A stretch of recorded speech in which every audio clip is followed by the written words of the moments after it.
Oi, gente, Samuel Straioto e eu, Rubens Salomão, chegamos para a edição 281 do Pode Falar, primeiro podcast de política aqui de Goiás, que é gravado aqui no estúdio da Sagres, em Aparecida de Goiânia.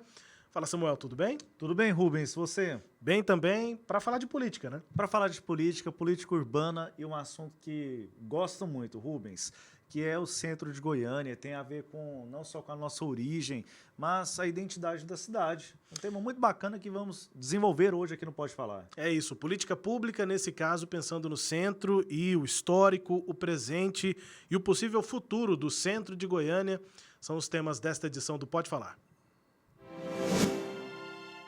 Pois é, a eterna busca, né, pela revitalização do centro de Goiânia começou, segundo dados da própria Prefeitura de Goiânia, em 1997. A gente vai apresentar um histórico aí que foi registrado, né, inclusive pela própria Prefeitura, pela gestão municipal. Nesse histórico, que logo aparece na tela para quem nos acompanha em vídeo, houve então em 97 o programa de revitalização do centro chamado Goiânia 21. Para quem viveu os anos 90, era a chegada do século e do milênio, né, o século 21. Depois, em 2001, segundo a Prefeitura, teve uma primeira edição de um projeto chamado Cara Limpa. E aí dá até para a gente problematizar um pouquinho esse nome, já que o objetivo era retirar os ambulantes, né, das ruas naquela época na Avenida Anhanguera, na Avenida Goiás, principalmente, né? E aí eles foram levados para Paranaíba. Depois, em 2003, o tombamento do traçado urbano. Em 2004, a criação da Associação Centro Vivo. Em 2008, segundo mandato de Iris Rezende, né? Na volta de Iris Rezende, houve o projeto Cara Limpa já em relação às fachadas. Depois, em 2015, a revitalização da Praça Cívica, uma ação que envolvia a Prefeitura de Goiânia, mas também o Governo do Estado, o IPHAN. E em 2018, uma programação Vem para o Centro. Em 2019, o programa Reviva Goiânia, com a reforma da Rua do Lazer, Samuel. Rubens, essa linha do tempo ela não para por aí. A gente agora tem a discussão sobre o atual projeto da administração municipal, centraliza. Para quem acompanha a gente em vídeo também, a gente tem uma outra imagem que destacamos a respeito do centro de Goiânia e que a intenção é integrar uma série de ações na área compreendida entre a Praça Cívica, a Avenida Anhanguera. As medidas também incluem, por exemplo, o Parque Mutirama, o Bosque dos Buritis e a Avenida Goiás. Nesta edição do Pode Falar, a gente fala sobre o histórico do centro, além das alternativas para o futuro da região. E sobre este assunto, Rubens, falamos aqui, né, trouxemos um breve período histórico, a gente vai aprofundar. Nós recebemos no programa de hoje a presidente do Conselho de Arquitetura e Urbanismo do Estado de Goiás, Simone Buiatti. Simone, muito obrigado pela presença aqui no Pode Falar. Eu que agradeço poder falar em nome do CAL, né, o que a gente tem ali contribuído com esse projeto tão importante para a cidade de Goiânia. E também com a pesquisa, né, sobre esse centro, a vivência, né, na cidade, além da presidente do CAL, a gente também conversa hoje com o Leandro Fleury, que é presidente do Sindiótica, né, o setor produtivo também está envolvido nos interesses em relação ao centro, na revitalização do centro. Leandro, muito obrigado pelo contato com a gente aqui na Sagres. Eu que agradeço, Rubens, eu que agradeço, Samuel. Muito obrigado pela oportunidade de a gente falar um pouquinho sobre o centro, um local de extrema importância para o setor produtivo goiano e goianiense.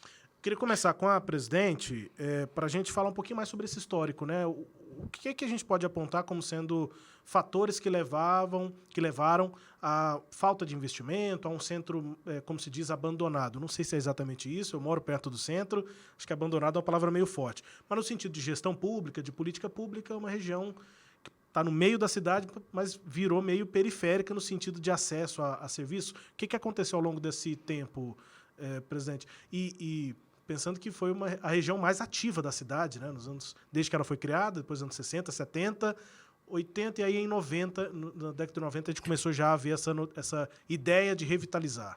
Sim. Esse processo a gente chama de abandono mesmo das regiões centrais, o que aconteceu em Goiânia não é diferente do que aconteceu em outras grandes capitais, não só do Brasil, como do mundo como um todo, né? E aí isso é um processo, a gente pode dizer, dentro do campo urbanístico quase que natural. Natural em que sentido? As cidades vão crescendo e vão surgindo novas centralidades. Então, ou seja, vários bairros vão ali, né, tendo a sua estrutura de serviços, comércios, para poder atender aquela comunidade. Então, é normal que isso aconteça, mas, obviamente, você vê um processo que vai se acelerando. E aí, quando a gente olha Goiânia, a gente vê que foi um processo muito rápido, já que Goiânia é uma cidade tão nova. Então, você tem um processo acelerado de abandono, entre aspas, né? Vamos usar esse termo que já é mais comum para todo mundo, dessa região central. E, obviamente, a gente tem algumas ações que acho que contribuíram para que isso acontecesse ao longo dos anos. Primeiro, a centralidade, surgir novas centralidades na cidade. Segundo, a gente mesmo, o poder público, faz uma mudança, né, ali da Assembleia, tira a Assembleia ali do centro, tira algumas atividades públicas ali do centro. Então, você começa a fazer um deslocamento também de pessoas. Porque A própria prefeitura, né? A própria prefeitura. Esse tipo a prefeitura, desculpa, falei Assembleia, mas você tira ali a prefeitura. Mas a Assembleia foi também, né? Isso. Então, você tira todos esses órgãos, essas atividades públicas que ali estão e que atraem um número muito grande de pessoas, não só residentes, como pessoas circulando e consumindo, né, o que é ofertado naquela região. Então, é um processo que vai somando, somam-se ações e o resultado, obviamente, a gente tem hoje um centro que enfrentou aí uma pandemia, né? Então, você tem uma pandemia que agrava o processo de imóveis que estão para alugar, um processo de degradação também, de falta de assistência, eu digo assim, o mínimo, né?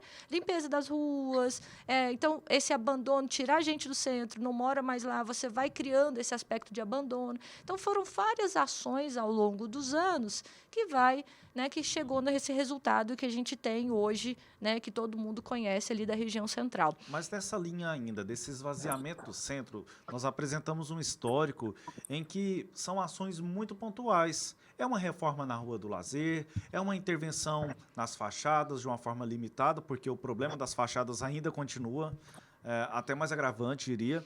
Entre outras questões, o mercado aberto, enfim, essa pontualidade, uma falta de articulação do ponto de vista urbanístico também são motivos para esse projeto de deterioração do centro de Goiânia?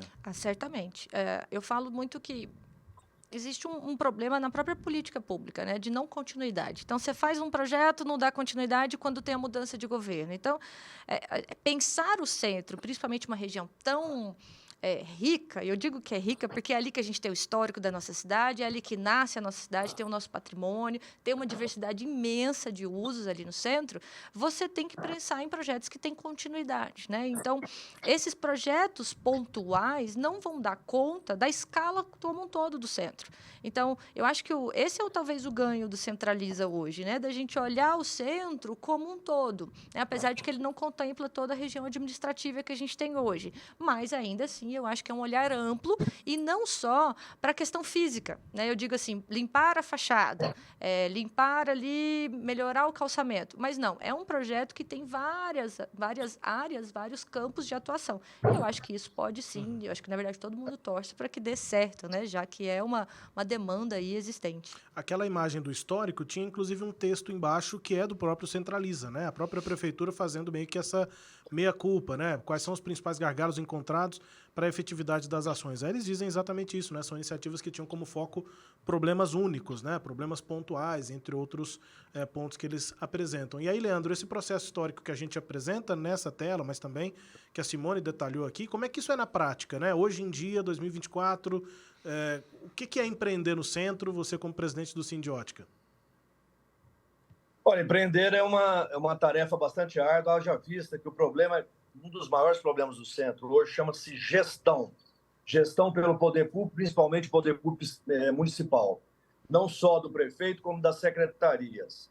Então, se quiser resolver o problema do centro, entre as diversas ações que foram detalhadas pelo projeto Centraliza, algumas nem precisariam estar lá, porque elas são de ordem de gestão, de tomada de decisão e boa vontade. Uma delas, por exemplo, é a retirada de camelôs. Haja vista que é um processo de sonegação, é um processo de aderência de alguns camelôs com crimes que são cometidos, por exemplo, tráfico de drogas. Então, na verdade, existe uma decisão política que tem que ser tomada baseada numa gestão de melhorias. Então, tudo isso que a Simone falou, dentro de uma visão aí urbanística, é extremamente importante. Mas existe esse processo da gestão que é hoje um dos grandes problemas centrais do centro, em nossa visão. Então, o empresário ele tem muitas iniciativas para se tomar que não deveriam estar na sua incumbência, mas sim uma incumbência, ou seja, de secretários, de fiscalização, de combate a questões que precarizam a cidade, que diminuem a cidadania. Então, essas questões elas têm que ser colocadas mais à tona. A questão do morador de rua, que hoje é um descaso completo na área social, está se deixando o centro hoje virar uma situação de completo abandono também nessa área, não apenas na área comercial, não apenas em relação aos moradores que têm grandes problemas com relação ao centro. E a gente tem que realmente tratar desse sistema, desse tema que é bastante complexo, que chama Centro de Goiânia. Leandro, mas quando a gente pensa na responsabilidade também no setor produtivo, nós trouxemos aqui um histórico a respeito da própria mudança mesmo de comportamento na cidade. Nós temos as micro-Goiânias, é a Goiânia do Jardim América, é a Goiânia lá do Jardim Nova Esperança, do Goiânia 2, enfim, das diferentes regiões que contam com a sua microestrutura. Hoje, além da ausência do poder público, que a Simone relatou há pouco, também há um esvaziamento do comércio mesmo. O que o setor produtivo analisa a respeito dessa mudança de perfil, em que as pessoas não mais precisam ir ao centro da cidade ou precisam ir com a menor frequência? O que o setor produtivo pode colaborar nesse aspecto para mudar o arranjo produtivo e o centro ele possa se tornar mais atrativo do que é hoje? É óbvio que o investimento por parte dos empresários é extremamente importante. Mas, olha, se a gente pegar o projeto Centraliza, que fala em projetos arquitetônicos aí de grande monta, edifícios aí mais altos, processos, inclusive, relacionados até a parte do calçadão, né? Pedestrianização, né? Que hoje a gente pode traduzir isso para o calçadão. É óbvio que são questões que demandam vem do poder público. Mas o empresário, ele não vai investir se não tiver, por exemplo, a continuidade. Então, por exemplo, a parte relativa aos projetos arquitetônicos é extremamente importante. E isso demanda atratividade, demanda com que os empresários venham mais para o centro. Mas uma vez você colocando esse exemplo do calçadão, e se não tem fiscalização, e nós já temos discutido isso nas audiências públicas, que os calçadões eles podem representar um grande risco à manutenção da viabilidade do centro, e aí não adianta o empresário investir apenas, porque essa continuidade ela tem que ser dada pelo governo municipal, pelos fiscais. Então, se a gente avaliar, por exemplo, que tem 25 anos que não existe um concurso para fiscal da prefeitura, e que nesses 25 anos, muitos desses fiscais morreram, muitos desses fiscais já se aposentaram, muitos estão à disposição, como que se está se falando em aumentar o calçadão, que está hoje, é um projeto, um dos atrativos desse projeto, sendo que nós não vamos ter fiscais para poder controlar por exemplo, a vinda de camelôs. Né? Hoje, com uma calçadão bem menor, nós temos uma calçada bem menor, nós não temos condições de tirá-los porque não há a presença do poder público com relação a uma atividade que é realmente inerente a ele. E, nesse caso, a gente se preocupa muito com o que vem por aí, porque está se imaginando, com base em comparações com outras cidades, de outros países, cidades onde o calçadão, onde esse tipo de perfil ele deu certo, e, na verdade, isso tem que ser feito um processo com muito diálogo, porque os temas são complexos, eles não são apenas pertinentes à área de produção, mas ele tem também a questão da humanidade, a parte humanitária, a parte social, a parte econômico-financeira. Então, é uma ação extremamente importante, é uma ação que exige bastante cautela, e que eu acredito que não esteja apenas e tão somente nos investimentos dos empresários e das empresárias. Eu acho que tem que haver um certo diálogo, não apenas com o poder público, mas com a própria sociedade, para se achar os melhores caminhos a serem tomados em função do centro, devido realmente à sua complexidade e abrangência em diversas áreas que vão além da área produtiva. Simone, fica à vontade para comentar, enfim, né, fazer as suas considerações. O Leandro trouxe vários aspectos, né, importantes para essa vida do centro. Eu só queria adicionar um questionamento para vocês dois, que tem a ver com o que você falou ao longo do tempo, né? Não há um esvaziamento natural do centro, ou seja, o debate em torno do perfil que o centro de Goiânia passa a ter, né, de comércio, de setor produtivo, de convivência das pessoas, o centro não está naturalmente esvaziado. O que essa região de fato pode apresentar para o futuro, né? Qual pode ser o futuro do centro, que não é o centro da década de 60, 70, em que tudo se voltava a ele. Agora a gente tem áreas em que há muito mais movimentação de recursos, não é né? nem um centro, de dinheiro econômico mesmo. É um mesmo. descentro hoje. É, A cidade é descentralizada. Ela é descentralizada, inclusive economicamente, né? A gente vê centros financeiros muito mais relevantes pensando nesse aspecto econômico em outros locais. Então, assim, qual que é esse perfil do centro para o futuro? O que seria ideal para a gente imaginar para o futuro? Simone, primeiro. Ok.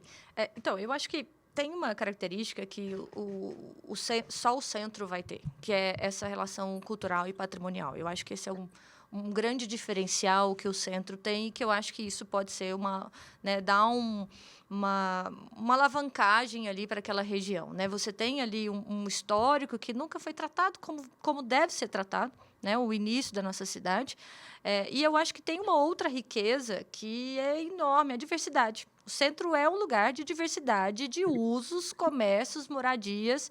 E isso é muito bom para que a gente tenha usos em diversos horários do dia, né? Então, ao longo dos anos, a gente teve aí um esvaziamento de moradores. Eu não estou dizendo que está vazio, mas que diminuiu, sim. E eu acho que essas coisas pontuais que já existem, principalmente as questões dos edifícios patrimoniais, que já são tombados, os edifícios de relevância histórica, trazer novos movimentos, novos usos culturais, né? Novos usos que permitem outros horários, principalmente noturno, eu acho, sim, que você vai acabar, de alguma forma, trazendo uma população ali nova. E, claro, a gente também tem a população hoje residente. Essa população que mora lá há anos também, e que também tem que ser contemplada nesse projeto, né? E eu falo que o centro é muito estratégico, porque você consegue fazer tudo lá. Tudo a pé. Você não precisa de fazer nada ali. Você precisa de transitar de carro. A diversidade é tão grande que você consegue ter acesso a diversos tipos de serviço e comércio transitando em poucas quadras. Então, eu acho que isso é uma riqueza que a gente chama de urbanismo, que o centro tem, né, e que a gente deve, né, potencializar isso nesse novo projeto, né? Não trazer só um tipo de serviço, só um tipo de comércio, nem só habitação, mas é justamente promover, né, uma diversidade maior. E uma coisa que eu acho que é importante também trazer jovens para que morem no centro, né? A gente precisa renovar ali esse público também ao longo dos anos, esses residentes ali ao longo dos anos, né? Leandro, você quer comentar algum detalhe? Sim, eu quero só fazer um complemento, que o centro é um marco zero, não só para a parte da produção, né, a parte empresarial, né, que começaram os primeiros moradores. Então, tem muitas pessoas que hoje não estão no centro, mas viveram muitos anos ou décadas aqui no centro da cidade. E essas pessoas, elas vêm com frequência. Então, hoje, o centro ele tem uma força extremamente grande com relação à força orgânica dele. Então, ele tem essa capacidade de ser resiliente, de resistir a problemas que ocorrem no seu dia a dia. E, apesar de todos os problemas contrários, o centro tem resistido e tem se mantido como uma opção importante, uma opção que ela tem uma heterogeneidade extremamente diversa. Nós temos aqui pessoas de todas as classes sociais que você vê, e eu acredito que colocar o centro como apenas um shopping center aberto pode ser uma opção, mas, por enquanto, nós temos ainda uma certa dependência, não só do transporte público, com relação, né, a se locomover dentro do centro, mas também o transporte, né, que as pessoas vêm com carro, vêm com moto, e isso tem que ser contemplado, levando-se em consideração essa questão, por exemplo, do calçadão, né, dessa pedestrianização. Então, eu acredito que são muitos temas que envolvem desejos, mas que também tem que ser colocado com o pé no chão em relação à nossa situação real e atual. Aí você traz o ponto do transporte coletivo, e interessante, Simone, colocar isso, né? O Leandro comenta aí esse aspecto que ele é muito pertinente da Avenida Anhanguera, uma discussão mais polêmica nesse momento, não é? Que está sendo debatida sobre a exclusão mesmo, né? Ou a diminuição, a restrição de veículos ali de passeio naquele ponto. Mas o que a gente pode pensar nessa articulação do centro no transporte coletivo? São dois eixos importantíssimos que passam por ali. O eixo Anhanguera e o eixo Norte-Sul, com uma obra que ela já se arrasta há muito tempo ali no centro. O futuro do centro, ele também depende do sucesso das ações do transporte coletivo articulado? Eu acho que o problema da mobilidade, quando a gente fala sobre ele, a gente extrapola o centro. E esse é um problema que não é só quando a gente for discutir o centro, é um problema histórico de Goiânia. E aí eu falo Goiânia, mas não só Goiânia, o município, mas a região metropolitana.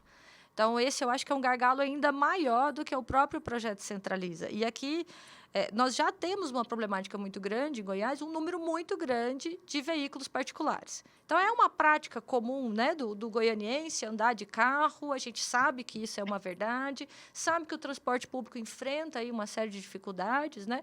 Então, essa eu acho que é uma pauta que a gente precisa resolver, não só para o centro, como para a região metropolitana como um todo. Então, não é que o projeto do centro dependa desse projeto de mobilidade. Na verdade, é um projeto que já está sendo elaborado hoje, né, junto com a Prefeitura, a Universidade Federal, mas a cidade... Mas ele é importante. Extremamente importante. E não só para o centro. Eu digo para Goiânia inteira. Goiânia, daqui a alguns anos, vai parar do jeito que anda, né?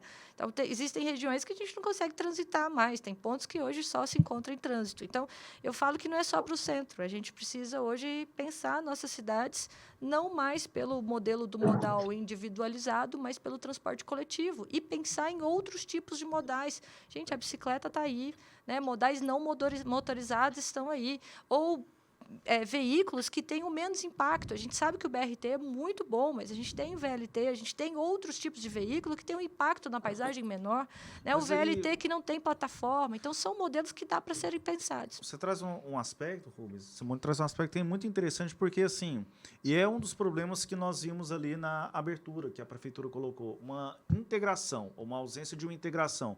Quando a gente pensa nesse sucesso, é importante pensar na integração das ações como um todo, mas também de outros aspectos urbanísticos, não apenas tratar o centro de uma forma isolada, mas de tratá-lo de forma integralizada com outras regiões da cidade? Sim, sem dúvida. O centro faz parte de uma malha, né? A gente fala uma malha, mas é uma estrutura urbana. Então, se a gente, por exemplo, quando o Leandro aponta sobre a questão dos ambulantes, sobre a questão dos moradores de rua, não adianta a gente simplesmente ignorar a existência deles, eles existem, e é necessário fazer uma política pública para esse grupo. Eles também devem ser escutados, ouvidos, né, nesse processo do Centraliza. Mas não adianta a gente ignorar. O que vai acontecer? O que aconteceu em São Paulo? Você migra esses problemas. Então, não dá para a gente pensar que o centro não está dentro de uma estrutura ali, né, já muito bem consolidada. Então, o próximo foco ali, a gente vai ter universitário, vai ter setor sul. Então, quais são as áreas próximas ali onde esses grupos vão se deslocando? Então, não há também... a gente não pode simplesmente querer expulsar esses grupos de lá se a gente não dá uma solução para ou permanência ou existência deles naquele lugar, né? Ou nesse lugar ou em outro lugar, porque isso acaba migrando. Então, quando a gente fala que tem que ser integrado, um projeto urbano ele é mais do que um projeto que é só físico, mas ele tem uma série de políticas, tanto na área da saúde, na área social, porque esses grupos vão precisar de intervenções em políticas públicas na área de saúde e área social para que se resolva. Então, não dá para ter um projeto que só seja vamos limpar a fachada e pronto que vai resolver. Não, é um projeto que tem uma escala muito grande de atuações, vão ser várias secretarias e esferas que a gente precisa estar todo mundo articulado. E aí a gente, aqui não Pode Falar, né, Samuel? A gente traz esses assuntos exatamente por ser um ano eleitoral. Então, há um projeto em curso, né, da atual gestão da Prefeitura de Goiânia, mas outra gestão vai começar no ano que vem, em 2025, depois outra começa e as coisas vão ser sequenciadas. O que a gente viu nesse histórico é que ações pontuais em uma gestão e depois ela para e começa uma outra ação pontual em outra gestão não resolve. Então, acho que, pelo menos para finalizar essa edição, porque infelizmente nosso tempo já terminou, esse é um essa é uma conclusão importante, né? A gente tem eleição e é importante falar sobre o centro nessa e nas próximas eleições pensando em ações continuadas, né? E dessa maneira, integralizando, né, a cidade. Leandro, muitíssimo obrigado pela sua participação com a gente aqui na Sagres. Eu sei que o tempo, né, ele é um pouco restrito, mas a gente acompanha esses debates, as audiências, e um ótimo trabalho, um bom acompanhamento para você aí no sindicato, mas principalmente aí no centro. Um abraço. Eu que agradeço. Muito obrigado, Satu. Simone, muito obrigado pela presença aqui com a gente. Eu que agradeço a oportunidade. Samuel Straioto, fica assim então, até semana que vem, a gente vai continuar falando sobre a cidade. Com certeza, com mais política pública, Rubens. Obrigado a você que nos acompanhou até aqui nesta edição do Pode Falar, 281. Você segue aí o Pode Falar no seu tocador de áudio preferido, recebe uma notificação toda semana e também nos acompanha em vídeo toda sexta-feira às 8 da noite no YouTube e também na Sagres TV, canal 26.1. Grande abraço, até semana que vem.